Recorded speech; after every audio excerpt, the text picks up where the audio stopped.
So for our next topic, gentlemen, we'll move on to a question that came to us from Blue Earth.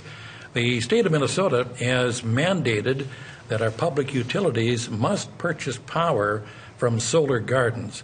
The cost of the mandate will fall on the backs of Minnesotans, this viewer expresses, and they have to pay more for the power than it costs to generate.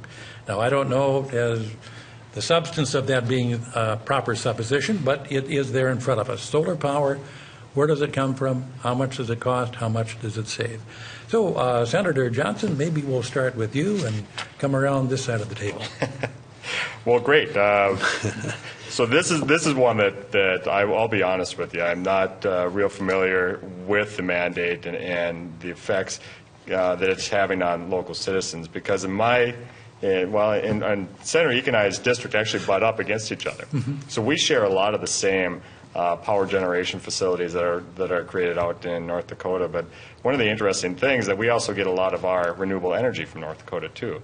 A lot of that comes in the form of wind energy. Mm-hmm. So we benefit from a lot of the renewable energies up there in northwest Minnesota. However, very little of that is produced in our state, in our district up there.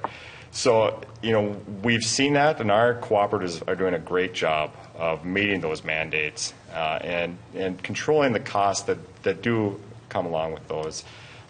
So as far as our constituents in that neck of the woods, we're seeing the benefits of that wind. We're seeing the benefits of the coal generation, and we've got a great system up there right now. This is something that others, in the committees, I know Representative Anderson works within that committee dealing with that. They'd probably have a little bit more insight on it. And Representative Anderson has solar power and wind power in your district. Mm-hmm. And so back to the question. Cost of doing this falls upon whom? And the presumption is long-term we have energy savings. Correct?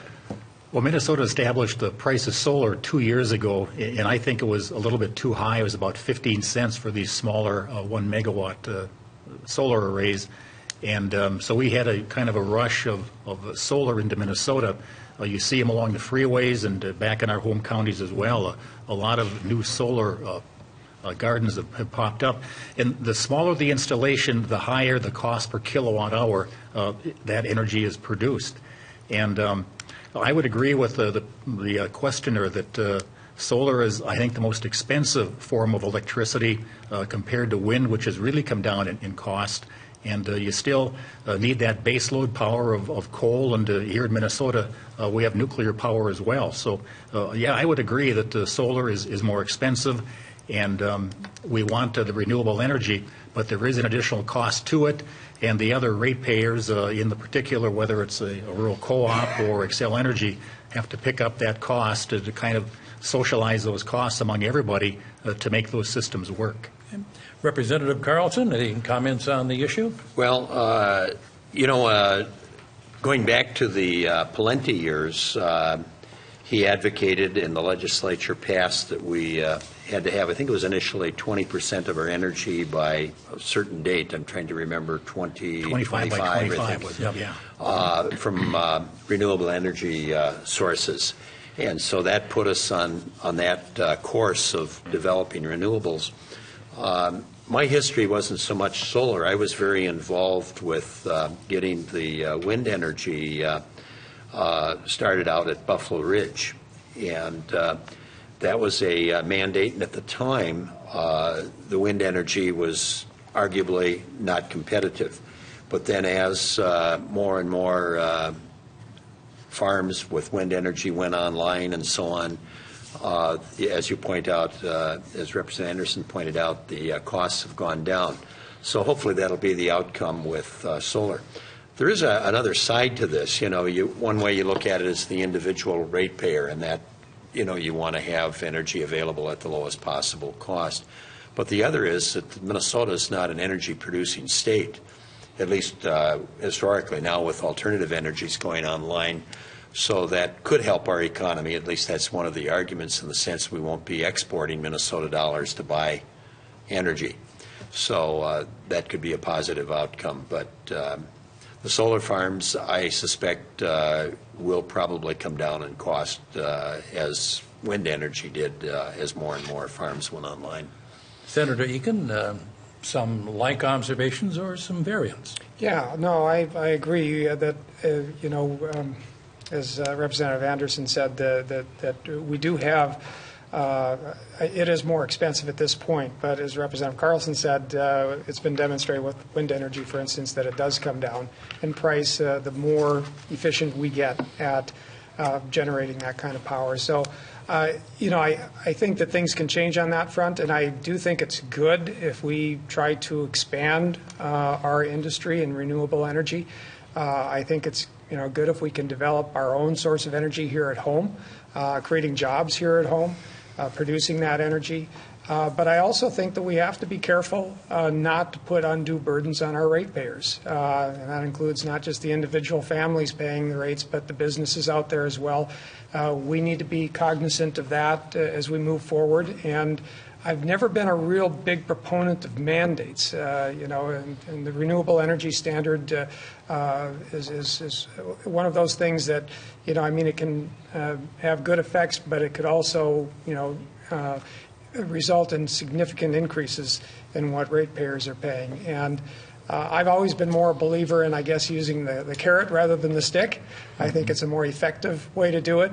So if we can incentivize people to develop more in renewable energy, I think that's a much better way to do it than trying to mandate it and force the issue, which sometimes can backlash and again create significant burdens for some of our smaller communities in particular. So the person asking the question, I think, is justified in his concern about the impact that it's having on individuals and businesses in our area.